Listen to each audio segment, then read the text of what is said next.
Hi, everybody. Today we're meeting with Scott from Spiritual Essence.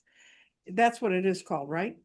Yeah, generally, yeah, that's I back in the 2000s I tried a keen.com website to be a reader on there, but never really got any traction because there was a lot of big readers out there with 5 stars, so and that's what I named it was my site was Spiritual Essence. Mm-hmm. So when I started YouTube, I'm like, oh, I'll use that. Mm-hmm. So Well, that's where I come up with that. but when I type you in, you're the only one I find kind of out there with it. So that's good. Okay. Scott and I have known each other, what, 3, 4 years? Yeah, something like that. Yeah. And Scott and I, Truth in Advertising, we read every Sunday together. We read our Unless life happens, but mostly life, politics on Sunday. right. No, it's Yeah. okay. Uh, you will hear noise behind me because I share a house with other people and they make noise. And they cannot stay quiet all the time just to make me happy, much as I would like to. Same So here. that's the reality of psychic profiles. But the object of this particular set of shows is to introduce people to folks who do what I do, who use their intuition, use their psychic powers, use their channeling, working with all kinds of life energy, healing, Reiki, quantum, all kinds of stuff. So we're going to start with the 20 questions I have for you, Scott, and then we can talk a little bit more about your practice after that, okay? Sounds good. Okay. When did you first realize that you had psychic abilities? Hmm. Strange event was when I unfortunately started going through my divorce. Mm-hmm. And at the time, I thought it was the right thing we needed to do. We weren't getting along. It Mm-hmm. felt like we were just roommates. Mm-hmm. Kind of agreed. But then we have that separation period and trying to figure it out. I missed my family, I missed my kids, and it wasn't working to reconnect. Mm-hmm. Got to a point where I felt severe depression. Mm-hmm. I wasn't myself. I was, disconnecting from others in life. And then a few people probably were like, this doesn't seem like you, what's going on? I'm like, oh, I'm fine. And there's just one night, it kind of hit me. Everything just kind of hit me. And I'm like, start talking to the angels, God, whatever. And I'm just like, I need to get back to who I was. Mm-hmm. And in silent prayer, all I did was apologize. I apologized to the universe. I made amends with my situation. I forgave and forgiveness. Mm-hmm. I forgive myself for my failures. I forgave my ex-wife. Everything I can think of. I solemnly just said forgiveness. And the next, I was always interested in psychic ability, and Mm-hmm. I would get mailers, whatever. But the next morning, something was so weird and off. I didn't understand it at all, but it was like I knew everything in the universe, Mm-hmm. and all I did was forgive. And that's how I had my awakening. Cool. It just felt like I knew everything, the meaning of life, the meaning of the universe.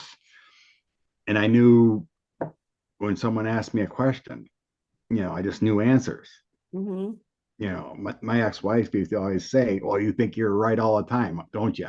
Well, now I have proof of being right. So that was my awakening, just from forgiveness coming out of depression. Cool. Very good.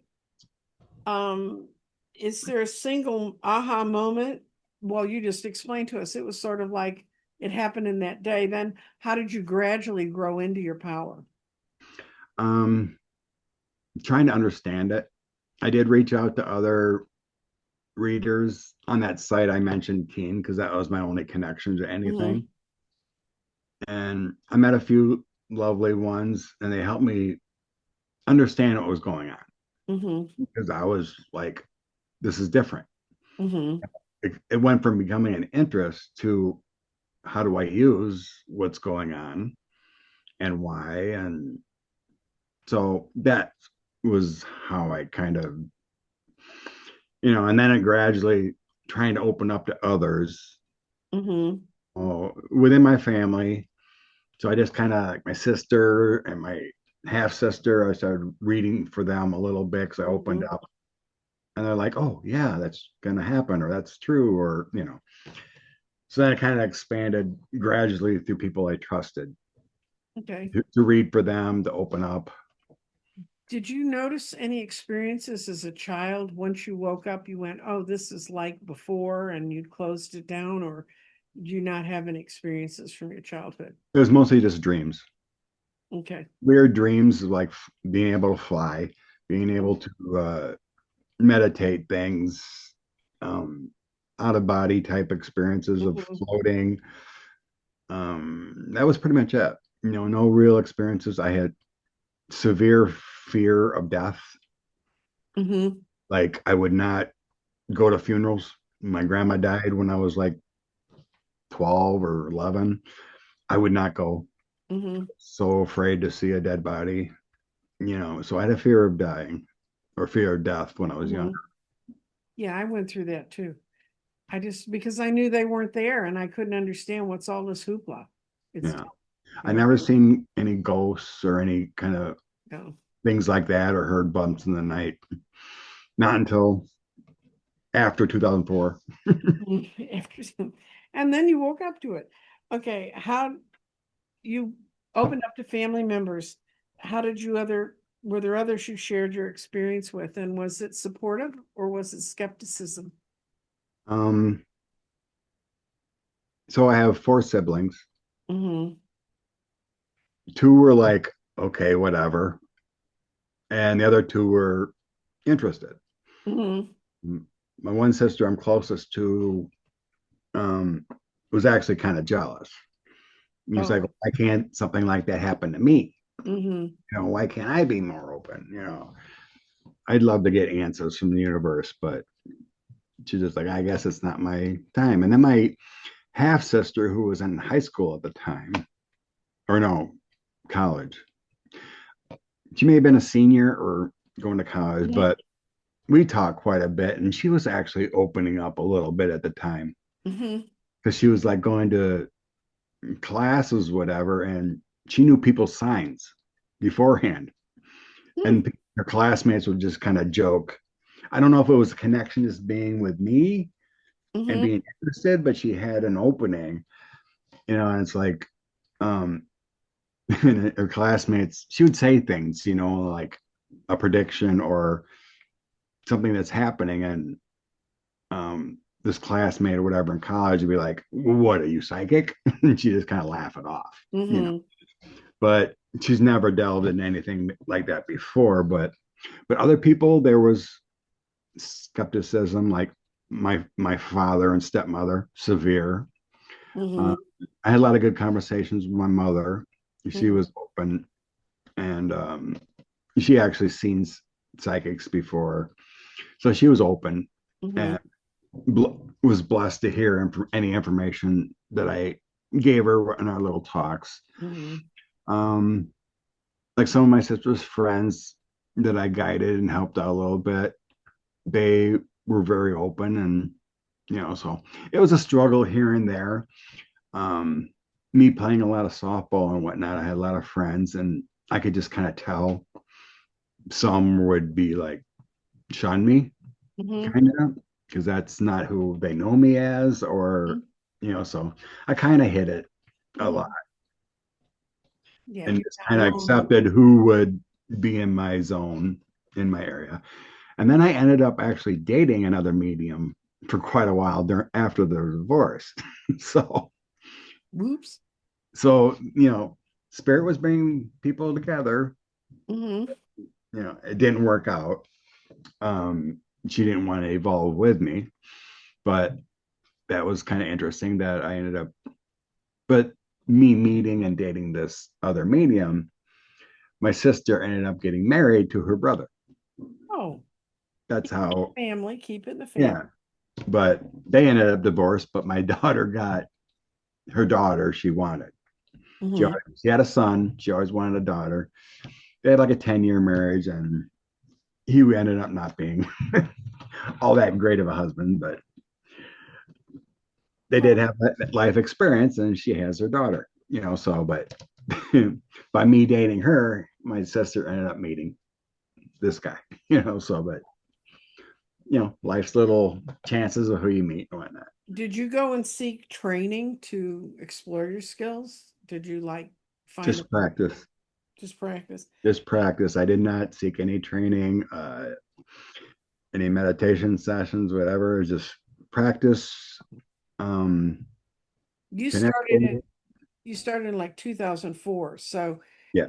okay, so for anybody who's been around since 2020, there's been a lot of mediums you could go and see. But back in the era you were in, there was not a whole lot thick on the ground in a lot of Yeah. places. I didn't really know any other way except, Google.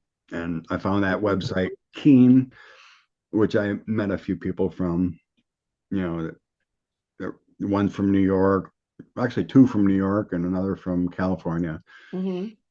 so became friends with, Facebook friends with all of them now, but don't really contact anymore. But that's how I found that circle. And then And you have, 2019, obviously, I found YouTube. hmm. It was a bigger, grander community. So what from the tools that you found early on have you carried forward in your practice now? Um, just I've expanded what I could do. Um, for the 10 years or whatever, that back then, it was just knowing, reading other people, but then just kind of took a break from everything Hmm. up until like 2019, because so for like 6 years I took a break from everything. Didn't even read. It just kind of felt like it was gone. Hmm. But then I was led to YouTube, and I usually used it for music or whatever, but psychics popped up. And I was frustrated with Felon 45. And that led me to the community and listening to readers Hmm. and putting on my own input into comments while I was listening. Hmm. I'm just like, well, I can do this. Hmm. I can have my own channel. And then by listening to others, whether it be um, past lives, or I got led to a past live site, I got Hmm. led to other, and then I just experimented. Well, then I figured out I had the ability to channel for a while. Hmm. It seems to escaped right now or taking a break, but just listen to the universe, and this words Hmm. were kind of like typing in my mind. I just repeated it, so, and then after I talked to one of your other guests I seen the other day, Bob Hmm. Anez, I tried experimenting myself with that. I'm like, and then all of a sudden I could see visions of past lives Hmm. or you're at geographical areas. So I was doing experimenting with that. So it was just experimenting, trying, you know, I may brief meditate a little bit. I don't delve hard into Hmm. meditation or anything. I just always try to keep in a good love light headspace, and everything just kind of flows that way. Hmm. Do you have any specific mentors or teachers that you rely on? I know you said you didn't take formal classes, but that doesn't mean we don't get. Teachers and mentors. I think through within the YouTube community, just resonating with certain people and listening to them, Mhm. that is my mentorship. Yeah. The connections and energy I feel between certain readers. Right. Like maybe we had a past life together or whatever, but there's a resonance there, and that is my mentorship.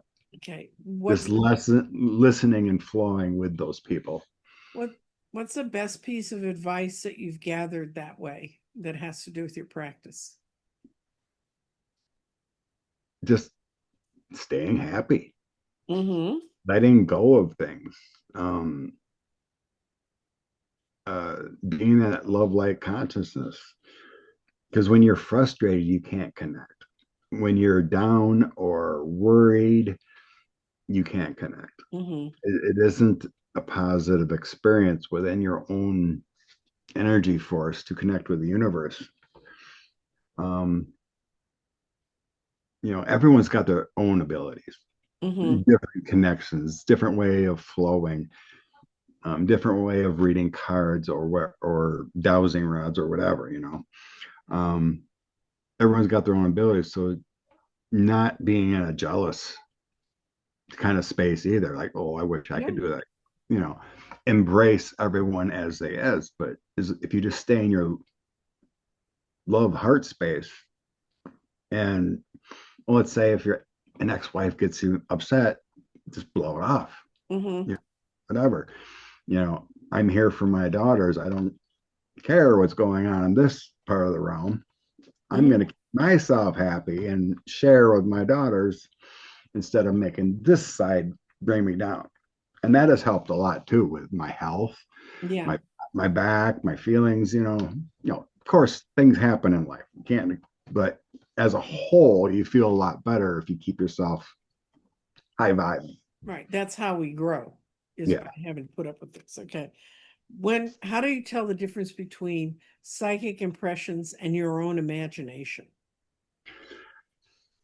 that can be a tough one, especially when you have your own perceived feelings or downgraded. But it's just mainly I can tell the voice Mm-hmm. of a sense. It's not an actual voice, but the impression that's put from spirit, I can tell what Mm-hmm. what the difference is now, just from feeling for so many years. Because I can read information in an article, whatever, and have no preconceived knowledge of it or perception, but I get the psychic imprint that I know the difference of whether it's real, false, or somewhere it's not going to go. Mm-hmm. Right. Um, so yeah, it can be very difficult, especially for self. I really don't have a problem interpreting things for my daughters or anything else. It's Mm-hmm. just self mainly. Yeah. I can't. Even messing with or teasing my Nancy is still kind of weird that I'm with a Nancy and I'm spending most of Yeah. my time Yeah. on He has a with partner named Nancy in Wisconsin. We're far away from each other. yes, but I can pick up things on her end that makes her pissy that I know.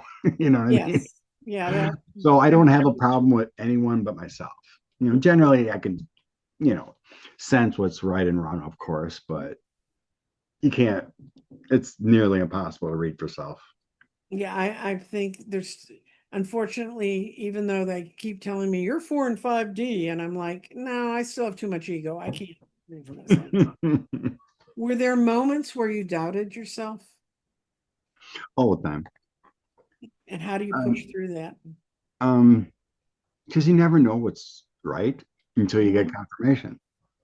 It's always kind of a scary thing if someone would give up their hard-earned money seeking answers and you're not accurate or you're not giving them the right answers or you get frustrated with a reading, let's say, and then you say something out of ego instead of from spirit. Mhm. But I mean, I've always been a confident person in everything. When I Mhm. was going to school, I got good grades. When I played sports, I excelled. So I always have had accomplishments, Mhm. and I've always done well in everything I've pretty much done. So there's never everyone has doubts at times, but once you get confirmation, even years later, I'm like, oh, cool. I'm glad I knew that was the correct answer from spirit. So generally, I don't, Okay. but there always is that little doubt that you're wrong. But if you just go with your first instinct, you're always going to be generally right. How do you handle skepticism if someone's just like openly skeptic about you?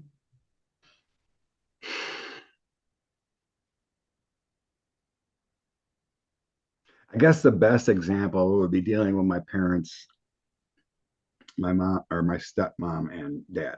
Mm-hmm. It became frustrating Mm-hmm. because both thought at first back in like '04, '05, whatever it was, that I needed to be on psychedelic meds Yeah.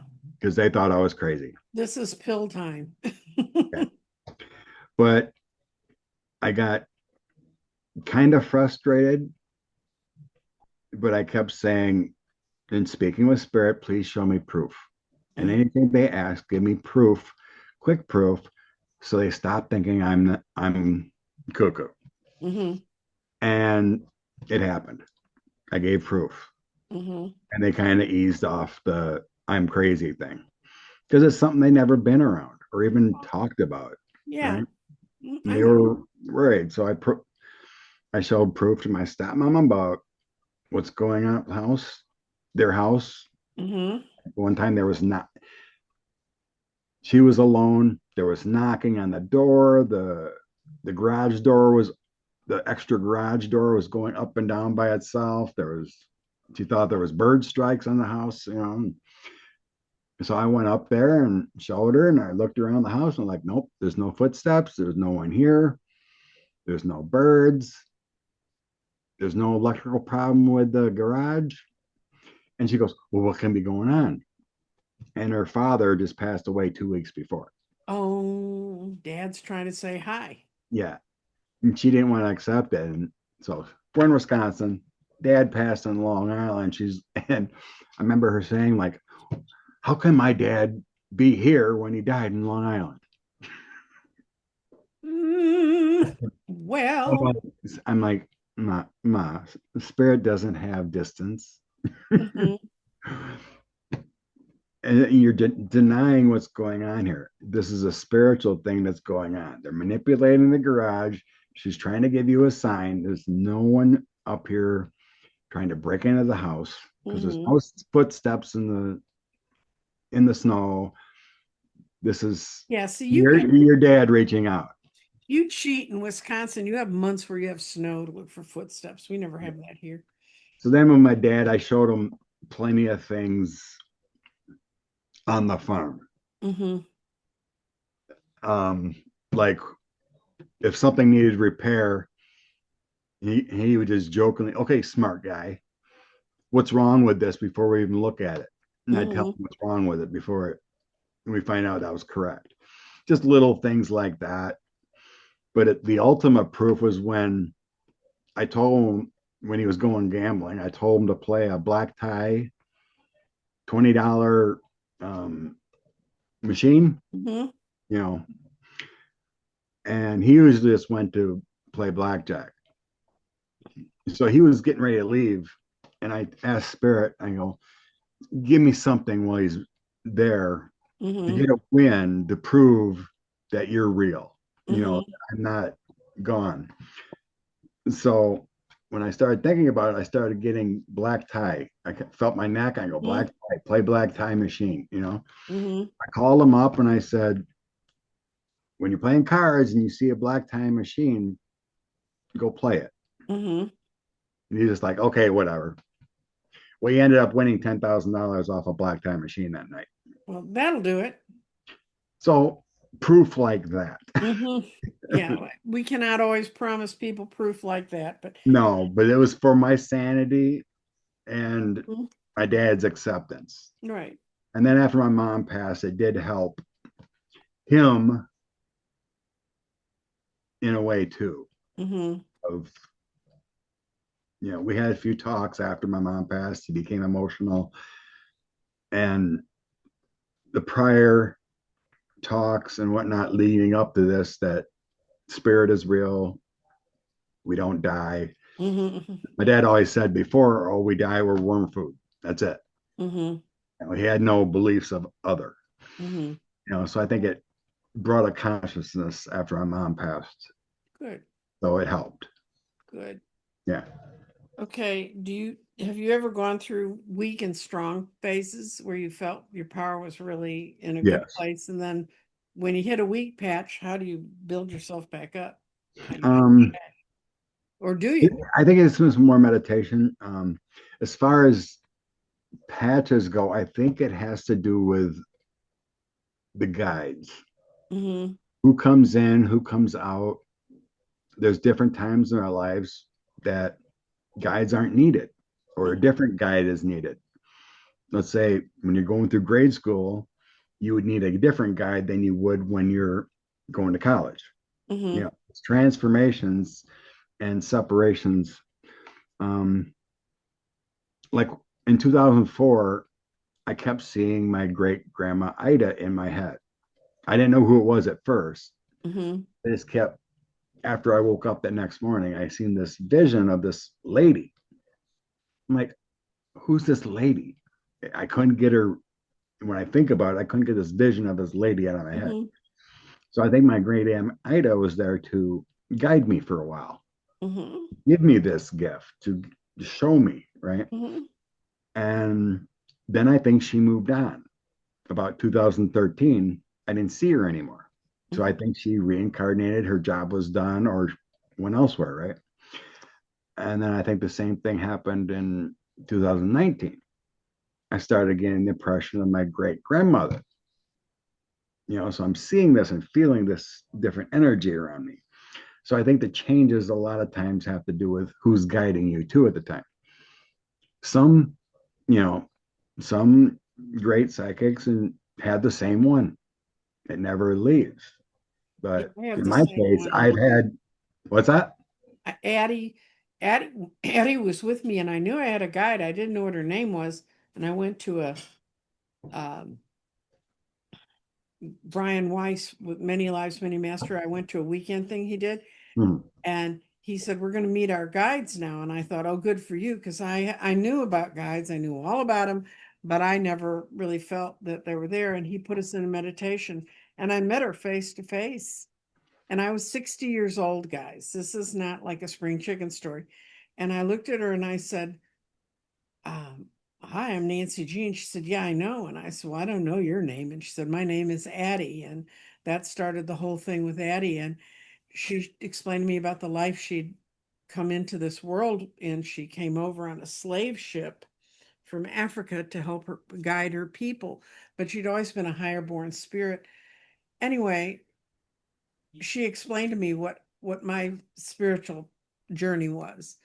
And well, as soon as she told me, I went, oh, and when I would tell other friends, I met my guide and this is why she's here. And they go, yeah, it's exactly what you do. But I said to her, I hope you're not upset with me because I didn't, pay attention to you or talk to you and she said, it's okay. You did everything I told you to do.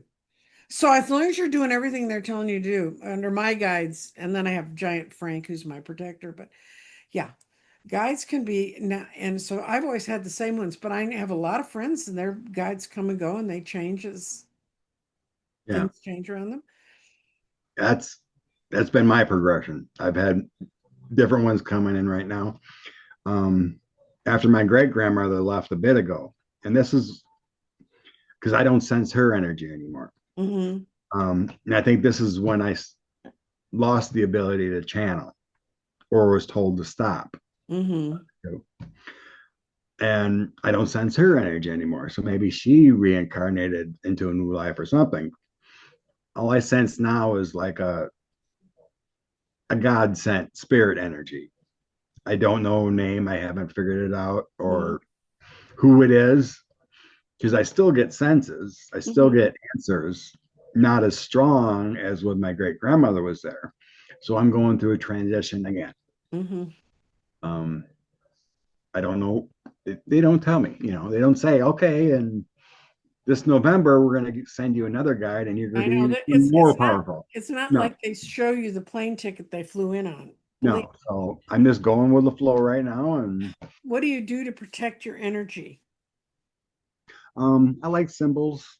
Hmm. Um, every time I read on Sundays or on YouTube, I wear my I know you favorite, wear your cross. I wear my favorite cross. I light a I light a candle Hmm. anytime I'm reading or thinking that way. I have my little stones and stuff just to protect. I grab my sphere to remove any That's energy. that's cool. Um, Beautiful crystal. anytime I feel negativity or excessive heaviness, I call on Archangel Michael to remove anything. So Hmm. it's just a little bit of a prayer protections and Mishmash of different things. mishmash of different things. I have, a lot of crystals all over my sacred space where I do online stuff I here. see So your sacred chicken behind you. my mom's chickens. Hmm. So Okay. yeah, it's just a little bit of protection stuff and asking the universe to remove negativity or anything that might be dragging me down that I don't know of. That's it. Okay. Do you think that our psychic abilities are innate and can anyone develop them? Are they in everyone and all they need to do is figure out how to develop it? That's a tough question because there's a lot of different answers I've seen. Hmm. So from some channelings I've done in the past, I think there's only a certain percentage of people that can be true psychics at this time. Hmm. And I think they were all um, Atlanteans. Hmm. I think the great people of Atlanteans are now the current psychics, Hmm. the true ones, not the fraudsters, whatever you might want to say. But as far as any person, yes, we all have that intuition that we can expand upon and get our little hits and whatnot. Would they become a psychic healer? No, Hmm. not by, that's my feeling, not by classes, not by growth, not by, they can expand on their own intuition, to be closer to source and their own well-being. But I don't think they could grow into a professional psychic unless it was in their cosmic destiny, in Hmm. their soul plan, right? Hmm. From my experience, I think you need that guide to come in Hmm. to make that connection, right? That's that's my feeling. Okay. And then how has this work that you've done changed your worldview or your benefits about life and death? Oh, a greater comfort for sure. Hmm. Because, like I said before, I was always afraid of death, Hmm. afraid of a dead body. And now it's like, not afraid, Hmm. not afraid to die. You know, knowing that there's past lives that we've been there, done that. Or um, I did a couple past life regressions with a therapist. Hmm. That was pretty amazing to see because I could see, it was like I was in a movie, but it was me Right. in the movie. Seeing this movie happening and it's supposed to be my life that I experienced. It was eye opening, and I could see it. I could Hmm. see it, And I did a session with Bob Brunias too, and that led me to do past life regression a couple times. And just knowing the universe is there for us and getting glimpses of other planets. Hmm. And in the one past life regression, I seen another planet, a water planet. It's like Hmm. 90% water. And I kind of got the reference of like the movie Waterworld with Right. Kevin Costner. Hmm. Not like that, but similar, right? Hmm. Where there was extraterrestrials with gills, with that were kind of like fish, but looked like They have human. alternate breathing source. You're right. And going in and um, um, seeing underwater villages, Mm-hmm. like domes, but and fish that were just like friends Mm-hmm. in this ecosystem, and the colors, Mm-hmm. bright colors, you don't see here. It was just so Oh, I neat. know. Well, we're not using these eyes. These eyes don't see all the color that's around them in this Yeah, world. and so those were experiences that were um, eye-opening, Mm-hmm. but it's just this comfort that even though we may struggle here with health and other people and soul contracts, it's amazing. Our soul is amazing, ongoing entity from the other to the other side. Okay. And what's the most powerful reading, just one of them that you've ever done? One that just comes immediately to mind, like this was really meaningful. Getting someone to forgive. Mm-hmm. It's happened a couple times, but just to forgive, and then it's like a healing source comes in, and all the struggle they've and the resentment they've held for all our lives, once that forgiveness is gone and the weight is lifted off their shoulders, you know whether it's abuse or being in a cult, and Mm-hmm. or being traumatized their whole childhood and holding on to that as an Mm-hmm. adult, and not understanding and realizing that if I just let it go, everything is better. Mm-hmm. So I think those are the best ones, that readings I've done for people that get that they didn't realize they were holding on to this, Right. whether it was abuse from a family member for being young, or like those are just two off the top of my head I'm thinking of. Someone holding on to abuse, and another person growing up in a cult like religion Mm-hmm. that has affected their life, their whole life, and the release. And that cult lady I was reading said she sensed my soul, my energy for days, just taking that healing and that Mm-hmm. forgiveness out of her. She Mm-hmm. or this is happening. She's like, there's an energy around me for days, just seeping this negativity and this pain out of me for days. I'm like, oh, that is so cool. I Mm-hmm. didn't know I was doing it, but the soul can do anything, that Right. energy. So those are the two I remember the best, of the release and forgiveness that held on for decades. Okay. What advice would you give someone starting to explore their gifts? Continue. Don't give up. Read, listen to YouTube videos, read. If you get stuck somewhere, read something else. You get stuck, try a different technique. Mm-hmm. Um, Spirit, Jesus, God, whatever you want, universe is there for you. Just don't give up. If you want it, you can achieve your goal. What one thing do you wish you'd known earlier in your practice? What's something you thought, oh God, I wish I'd had that from the beginning?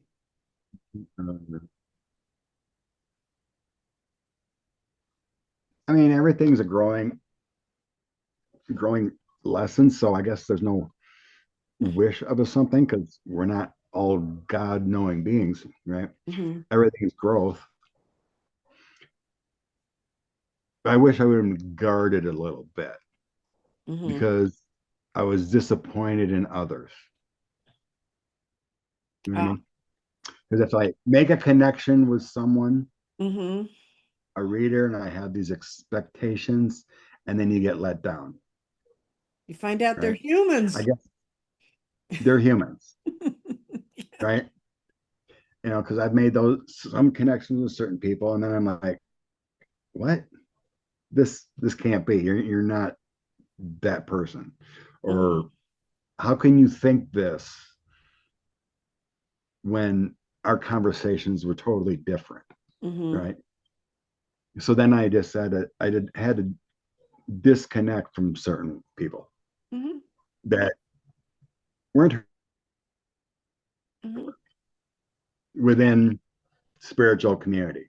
I think they're people we learn from, and then it's time to move on. We've learned what we need, and they need to learn what they need to learn. Yes, And something like that. Yes. um, uh, how can someone find a trustworthy psychic community or a mentor? If somebody said, I really want to find a mentor, but, and even if they approached you, people approach me about being mentored. I don't mentor. I know so many different things. You'd go find someone who's a specialist in those things, but Yeah, there can be those out there. And you definitely have to resonate with someone in mm-hmm, order to find that. And you can approach if they want to do that. Some are very generous. It just you gotta just seek and resonate. Definitely, I would resonate for a long time mm-hmm, before you would want to grow. Especially when I mentioned my previous experience, because of there was this connection, right? And I mm-hmm, really thought it was there, but it was a connection for a time. mm-hmm. And now you're in a different place. Now I'm a different place, and we move on to another soul connection. Is there any red flag you've ever run into in working with the psychic that was just like you met him and you thought, oh, this person might be good, and then wham, that flag came up. All red flags are shown. Yeah. Mm-hmm. Um, at some point, the red flags will be shown. Um, use your own resonance, Mm-hmm. use your own intuition. Um, but yeah, eventually, all flags. It's just like it's the same thing as dating someone, Yeah. Or right? meeting. You have your romance, and like, oh my god, this person was right on this, right on this, and you think you've found the one, Mm-hmm. right? You find your connection, and all of a sudden you find out, huh, they don't like to make the bed. They don't like to make do the dishes. Mm-hmm. They'll call into work when they're supposed to be at work. You know, Mm-hmm. you just start, they yell at my kids for no reason or whatever it is, right? You start seeing these signs. It's like, okay, I need to investigate a little bit more. Mm-hmm.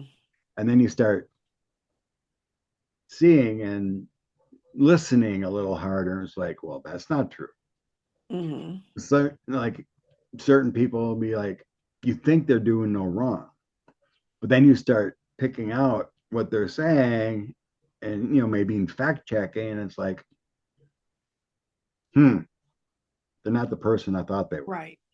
Right. And I think it's like all life experience. You just have to kind of go through to find it. Yeah, you go through the Um, motions. So you have your enamored stage of months or whatever, and then it's like, wait a minute. And you start, wait a minute. And then you find out, well, they're not the person I yeah, thought they were. I saw an astrologer the other day using a new technique, and I thought that's really cool. So I really went back and looked at several of this person's, I'm not going to say whether it's male or female, but several of this person's techniques. And at the end, I looked against my own chart, which I know how to read, and I went, no. I was seriously thinking about having him come on and do psychic profiles.